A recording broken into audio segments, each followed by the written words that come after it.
Alguns anos após os eventos traumáticos que passou durante a gravação de um filme adultos de Tinga-Lagatinga, Maxine tenta migrar sua carreira para o cinema ao receber uma chance de ouro num promissor filme de terror. Porém, seu caminho é atrapalhado quando uma onda de assassinatos escabrosos assola Los Angeles e ela passa a ser importunada por um detetive particular que parece disposto a trazer os segredos de seu passado sombrio à tona. Olá, Maxines e Maxinos! Eu sou Otávio Geist, o Super 8, e hoje, depois de dois filmes de baixo orçamento que chegaram coladinhos em 2022, deram que falar e conquistaram muitos corações, o cineasta Ti West agora conclui o que ficou conhecida como a trilogia X, mas que, segundo relatos do próprio, pode se tornar uma quadrilogia. Bom, mas enquanto esse momento não chega, vamos nos concentrar nesse terceiro filme mesmo.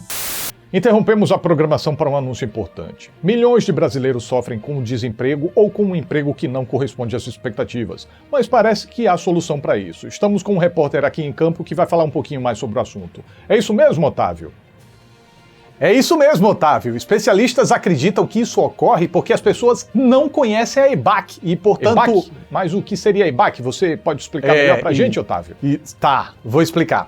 Bom, a EBAC é uma escola online com mais de 150 cursos de especialização ou profissionalizantes nas áreas de design, programação e data, audiovisual, games, marketing, software, negócios ou fashion. Todos ministrados por professores referências em empresas de prestígio como Google, Nubank, Disney Plus, IBM, Uber.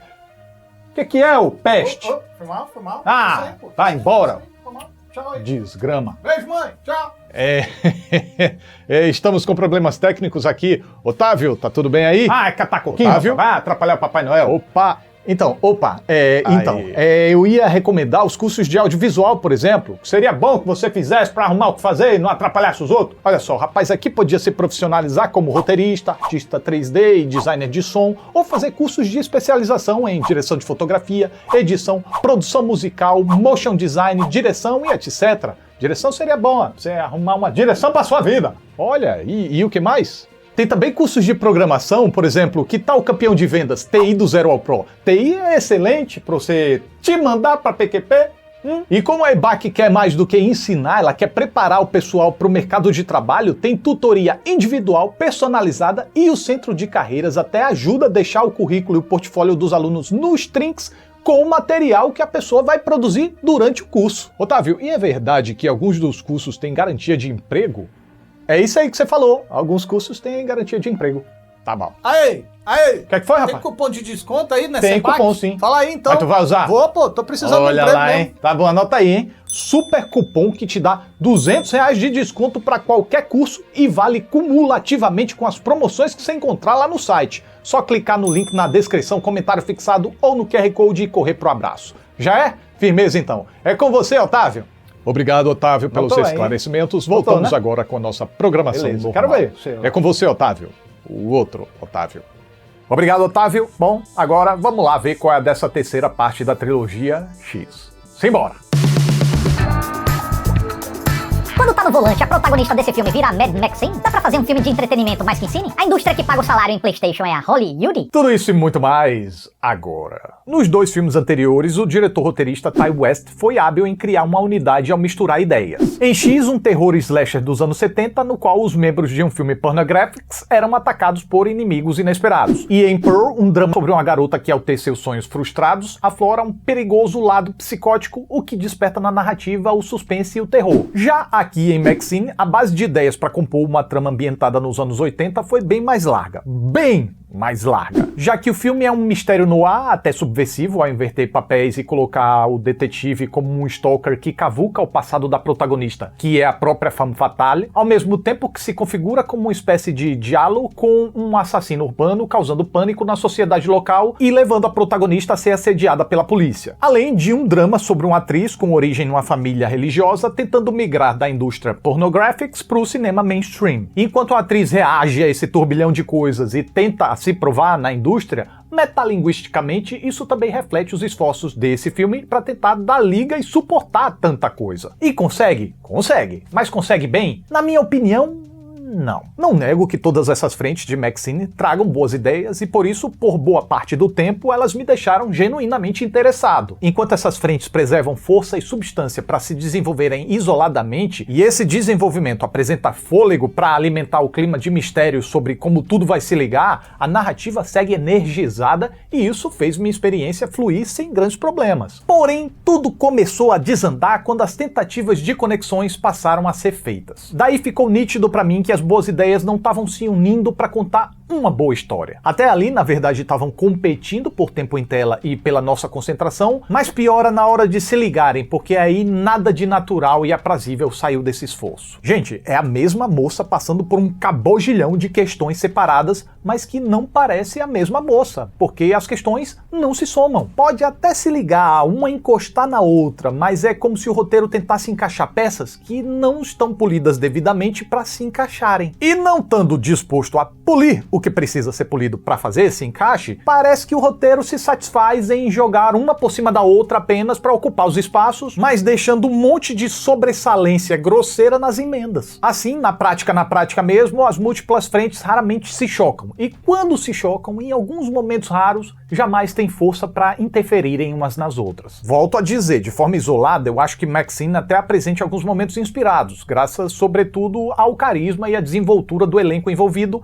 mas de forma conjunta, para mim, quando a obra chegou ao final, ficou muito claro que o diretor Ti West sabia muito bem onde ele queria chegar. Ele só não me pareceu saber como chegar e o que fazer com todas as ideias que ele trouxe para a trama. Daí apenas foi tacando tudo, foi jogando para fazer volume, talvez, e matar a hora e assim dar origem a um longa-metragem. E eventualmente, com um pouquinho de sorte, as pessoas não perceberiam que esse amontoado de ideias não se comunicam bem. Mas eis que então, quando o filme finalmente chegou aonde queria, eu preciso dizer que eu gostei muito do fechamento temático que deu a trilogia. O que eu vou abordar daqui a pouquinho num trecho com spoilers, tá? Eu aviso quando for a hora. Mas olha que nem isso foi capaz de me fazer suportar o tanto que a conclusão, até chegar nesse momento, foi boboca, amadora, cheia de primeiras ideias e muito mal resolvida. Sério, assim, eu não acreditei no que eu tava vendo. Tanto em conceito quanto em realização. É podre, é brega, é fake, é mal dirigida, mal alicerçada e até mal atuada por parte do elenco. Ah, Otávio, mas Maxine é uma grande homenagem ao cinema B dos anos 80, ao cinema exploitation, que era exagerado, era brega mesmo, aos Gialli, a Brian De Palma, a Hitchcock. Realmente, pode até ser mesmo, um monte de homenagem aí, mas uma homenagem oca, na minha percepção. E não conseguiu tirar divertimento disso. Tem exagero aqui, mas é um exagero até tímido, controversamente. Pra mim, essa homenagem é uma coisa que ficou só na aparência, no Diz que me diz e na superfície. Olha, esse é o cenário onde foi gravado Psicose. Tá.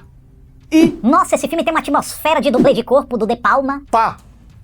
E em que essa atmosfera contribui. Tudo bem, superficialmente, Maxine é realmente uma obra muito vistosa, tanto pela ambientação de época numa Los Angeles dos anos 80, graças aos recursos de praxe, figurino, design de produção, maquiagem e penteados, mas também pelas investidas estilísticas de Ti West, como uma fotografia com um aspecto datado, de certa forma, as firulas de certos cortes compassados e as transições bregas, mais próprias desse conceito, que eram vistas como modernosas na época. Mas isso basta para tornar esse aqui um bom filme? Uma boa homenagem ao cinema? Uma boa homenagem a qualquer coisa que seja?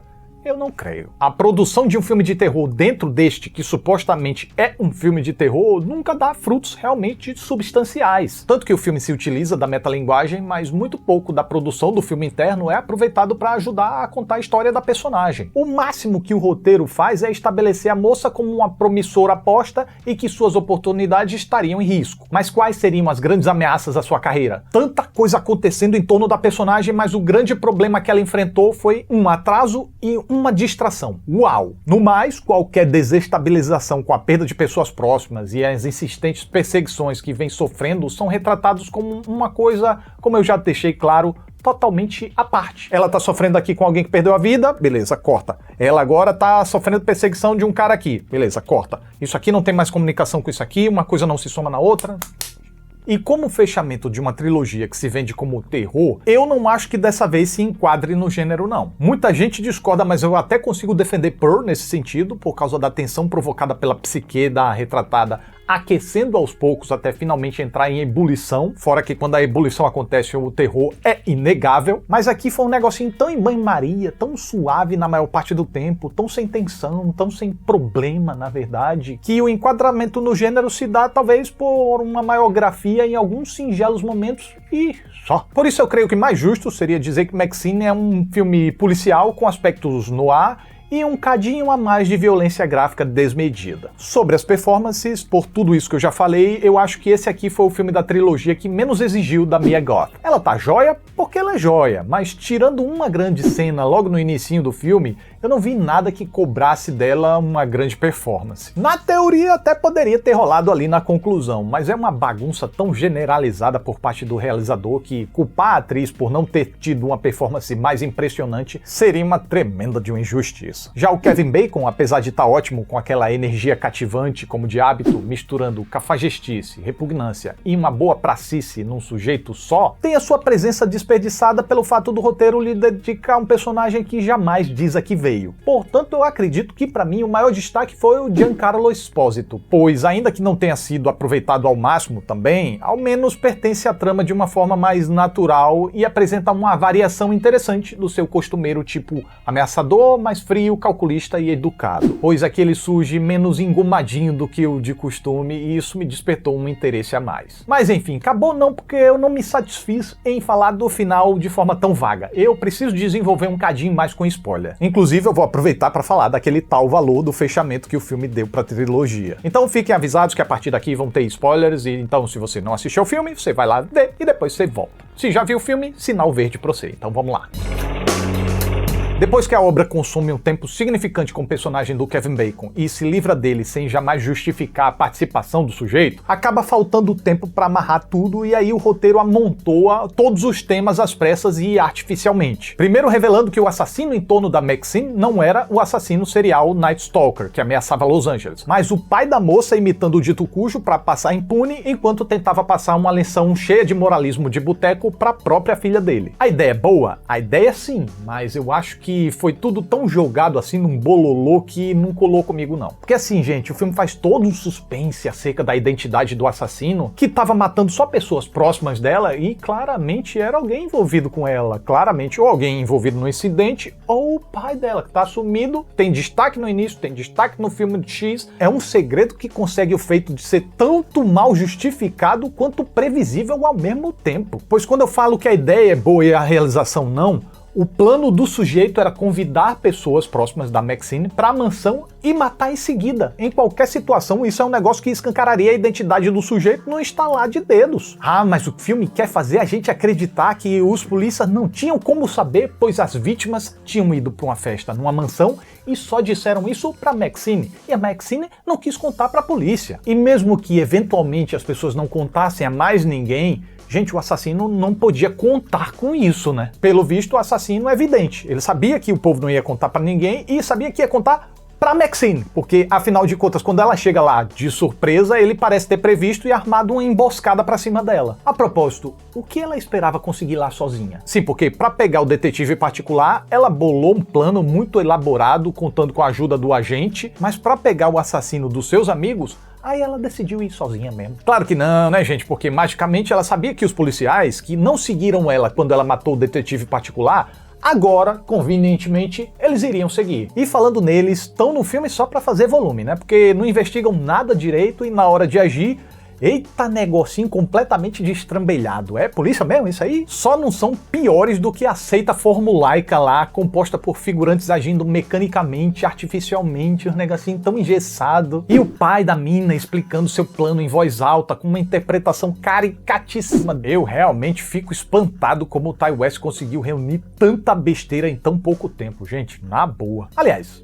não fico não, pois é tudo o resultado daquilo que eu falei. Ele bolou umas 4 frentes diferentes pro filme e na hora de emendar simplesmente viu que não tinha como emendar e jogou as coisas uma por cima da outra de qualquer jeito. Então todo o desembesto desse filme é resultado do mau planejamento de todo o percurso. Tudo porque, presumo eu, o que ele tinha em mente era uma excelente sacada do final para não apenas fechar a jornada da Maxine, mas a jornada da Pearl também. Que sacada é essa? Então, tudo começou lá atrás com a Pearl tentando uma carreira artística e, ao se frustrar, inicia um caminho de violência sem volta que só seria interrompido nos anos 70 ao esbarrar na Maxine, uma aspirante atriz que lembrava ela própria em sua juventude e até na aparência mesmo, mas que, diferente dela, não tinha impedimentos para poder correr atrás dos sonhos. Tanto que a Maxine tinha liberdade até para fazer filmes pornográficos. Situação essa que reativou o recalque máximo da Pearl mais uma vez, levando a violência para cima da turma da Maxine, mas sucumbindo à determinação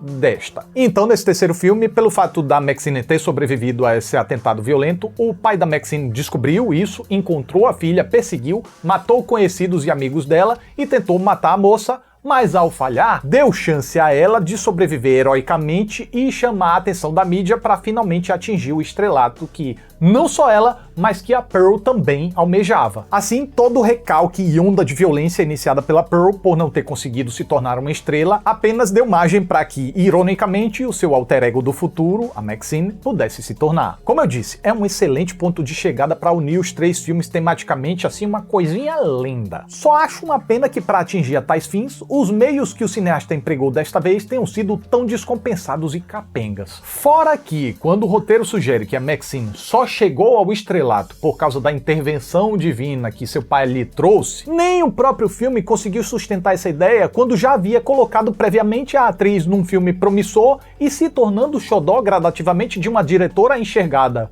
pelo filme como visionária. Esse terceiro filme é tão perdido que até a grande frase de efeito do clímax traz uma solução para algo que nunca foi estabelecido como um problema, pois desde o início do filme já estava pronta a solução para a carreira dela. Enfim, enquanto Maxine se desenrolava, eu confesso que eu estava interessado. Não super intensamente, mas suficientemente para continuar ligadão. Porém, a partir da metade do negócio, o filme foi me perdendo, até que, chegando no ato de conclusão, a minha alma foi expulsa do cinema e eu apenas só consegui torcer para que aquilo acabasse logo. Por fim, mesmo apresentando um fechamento digno para a trilogia, pelo menos para fechar tematicamente, o fato desse fechamento ter sido cavado na marra aqui também não me ajudou para que eu deixasse de considerar a obra frágil, perdida e, portanto, esquecível.